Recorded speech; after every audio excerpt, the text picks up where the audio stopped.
지난해 AI 데이도 평가가 네. 좋지는 못했습니다. 직후에는 네. 지금 이제 시간이 좀 지났는데 또 그때를 돌아보면 어떻게 평가하세요? 이벤트가 열리고 나면 그 부정적인 의견들이 좀 나오는 부분이 눈으로 확인되는 거를 사람들이 좋아하는 것 같아요. 그래서 눈으로 확인했을 때 아마 가장 큰 아이템이 당시에 테슬라 봇이었던 것 같아요. 그래서 옵티머스라는 그 테슬라 로봇이 눈앞에서 정말 유려한 움직임으로 선보여졌다면 아마 평가가 더 좋지 않았을까 싶은데 이제 보기에 굉장히 어설픈 로봇이 나왔거든요. 그래서 평가가 갈렸던 거고 다만 이제 다른 사람들보다는 이제 기술을 하시는 분들이 보기에는 저렇게 1년도 안 되는 시간에 저 정도 기술 완성을 할 수 있다는 거는 테슬라의 속도가 정말 무서운 문화구나 이렇게 평가를 했던 것 같아요. 그래서 그런 시각 차이에서 좀 의견이 갈렸던 것 같고 뭐 올해 그래서 다시 확인을 했지만 역시나 속도는 테슬라를 따라잡기가 쉽지 않겠구나 하는 게 벌써 이제 몇 개월 지나지 않았는데 로봇이 훨씬 이제 진화된 모습들을 눈으로 확인할 수가 있었거든요. 그래서 그런 것들을 아마 기술을 보시는 분들은 테슬라가 아마 내년쯤이면 더 많은 걸음을 가겠구나 하는 예측을 했기 때문에 의견이 갈렸다고 생각이 들고요. 특히나 이제 그 뭐 FSD와 같은 자율주행 관련된 내용들은 굉장히 파악하기가 어려웠어요. 사실 기술을 계속 따라가 보는 저 같은 경우에는 뭐 이제 IT 쪽 백그라운드 아니다 보니까 요새는 뭐 이제 그쪽을 공부해야 되는 입장인데 최근에 저희가 눈과 귀로 확인을 하고 있잖아요. 그러니까 뭐 챗GPT라는 그런 기술 같은 경우에도 굉장히 놀라운데 이런 AI 기술이 사실은 저희가 흘려들었지만 사실 그 AI 데이에 그런 내용들이 다 나왔습니다. 그래서 뭐 얼핏 제가 자율주행 설명드릴 때 이제 이를테면 트위터에 그 자연어 처리 기술이 자율주행에 접목될 수 있다 이런 얘기를 했을 때 굉장히 막 제 댓글들을 보면 무슨 어이없는 얘기냐 이런 얘기를 하셨는데 이제 와서는 다들 이해하시잖아요. 그러니까 챗GPT 안에 그 트랜스포머라는 기술이라든가 이런 것들이 결국엔 자연어에서 비롯된 AI 기술이 자율주행 기술에도 접목이 되고 있거든요. 트랜스포머라든가 아니면 뭐 다른 뭐 그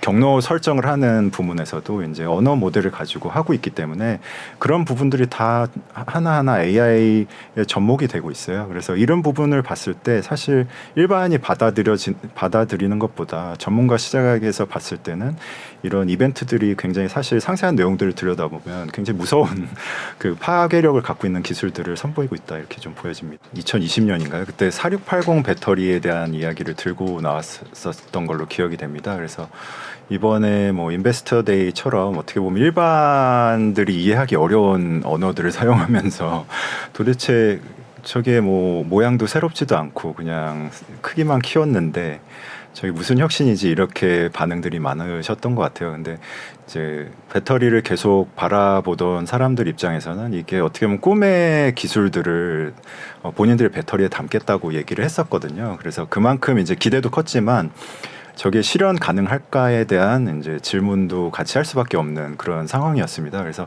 아직까지는 의문점들이 많이 남아 있기는 해요. 그럼에도 불구하고 그 뭐 형태의 변화서부터 시작해서 굉장히 작은 부분 나름의 혁신이 담겨 있었다는 거죠. 그래서 이를테면 단순히 형상만 바꿈으로써 여러 가지 효과들을 다 가져오는 게 있었거든요. 뭐 에너지 밀도도 더 좋아지고, 그다음에 뭐 충방전 성능도 향상이 되고, 특히 냉각 성능이 좋아지고 이렇게 하나의 형상을 바꿈으로써 여러 성능 효과들을 얻을 수 있는데 이런 것들을 왜 기존 배터리 업체들은 시도하지 못했지? 이런 좀 나름의 업계에 있으면서 반성.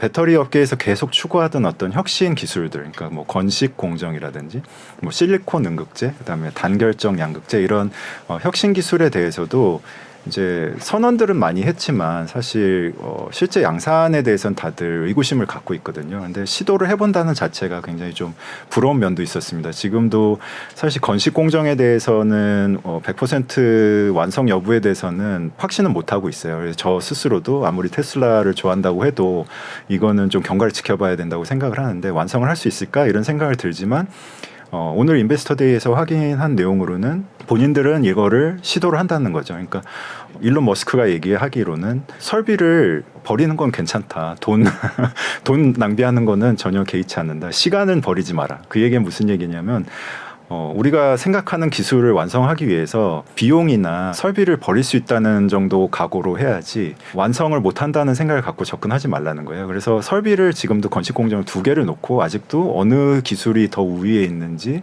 시도를 해보고 있다 그래요. 지금 시점에서도 내년이면 이제 착공을 해야 되는 상황인데 도전과 실패에 대한 허용 같은 기업 문화 면에서도 제조업이 좀 참고할 만한 사항들이 많았던 거죠. 그래서 지금 생각해보면 4680 배터리는 네. 지금 와서 보면 네. 혁신이었나요? 그때는 그렇게 반응이 좋지 않았는데. 지금도 여전히 사실 그 부정적인 시각도 많습니다. 그래서 뭐 저 개인적으로는 그 기술 가운데서 적어도 몇 개는 도입이 될 거라고 생각을 하는데 다 완성될지에 대해서는 사실 저도 의문이에요. 그런데 분명히 한 가지만 이뤄도 굉장히 혁신이죠. 왜냐하면 다른 이를테면 배터리 업체에서는 아직 그 생산 시도조차 하지 않은 내용들입니다. 그래서 건식 공정 같은 경우만 해도 굉장히 어떻게 보면은 퀀텀 점프를 하는 기술입니다. 그래서 공정 설비를 10배 가까이 축소할 수 있는 이런 굉장한 기술이기 때문에 어떻게 보면은 그만큼 어렵다는 뜻이거든요. 그래서 만약에 이걸 완성한다고 하면 사실 다른 경쟁 업체들을 상당히 기술 격차를 벌일 수 있는 그런 내용이 되기 때문에 내용상으로는 당연히 이제 굉장한 혁신이라고 보여지고요. 그거 외에도 사실 뭐 최근에 이제 도요타 경영진이 이제 모델 Y였나요? 이제 테슬라의 차량을 뜯어보고서 이거는 뭐 예술의 경지다 이렇게 평가를 했다고 들었는데, 그러니까 4680 배터리를 보고 그런 얘기를 했다고 해요. 그러니까 사실 디자인 자체가 평소 우리가 통상의 사고로 생각하지 않고 일론 머스크가 항상 얘기하는 퍼스트 프린시플에 의거해서 정말 밑바닥에서부터 다시 생각하는 디자인을 한 거기 때문에 이런 것들이 저는 내용을 보면 단순 설계 변경인 것 같지만 굉장히 혁신적인 아이디어를 담고 있다 이렇게 평가를 하고 싶습니다. 당시에는 그렇게 좋은 반응이 아니었는데 지나고 나면 네. 대단했구나라고 생각하는데 이번 인베스터 데이에서는 그런 게 어떤 게 있는지 하나만 엔지니어 출신으로서 뽑아주신다면. 그러니까 사실 전체적인 뭐 이를테면 반값 차를 내놓는다고 했을 때 전체적인 내용을 보면 이게 어떻게 달성이 가능하지라는 질문을 던질 수밖에 없어요. 근데 그 사실 그 엔지니어들이 나와서 발표를 하면서도 이렇게 얘기를 하거든요. 그러니까 뭐 어딘가 한 부분에서 원가 혁신을 이룬 게 아니라 각각의 부품에 원가 혁신이 모아져서 이렇게 된다고 얘기를 했어요. 그래서 그 내용을 보면 이제 뭐 모터라든가 뭐 와이어 하니스라든가 이런 하나하나의 기술을 들여다봤을 때 사실 그 분야 안에 있는 사람들만 알아볼 수 있는 기술적 점프들을 좀 볼 수가 있거든요. 그래서 이를테면 뭐 모터에서도 뭐 히토류를 뺀다든지 아니면 SiC 소자를 훨씬 적게 사용할 수 있다든지 와이어 하니스 쪽에서 이제 같은 차종 안에서도 뭐 와이어 하니스를 17kg을 감량을 할 수 있다든지 이런 내용들이 사실 전체적인 내용 안에서는 굉장히 적게 비춰지지만 기술 하나하나를 보는 사람들 입장에서는 해당되는 전문가들은 아마 깜짝깜짝 놀랄 만한 그 기술 혁신 내용들을 담고 있어요. 그렇기 때문에 그런 부분에서 이제 세부적인 사항에 대한 이해가 있으신 분들은 굉장히 이게 혁신적이구나 하는 생각을 하셨을 것 같습니다.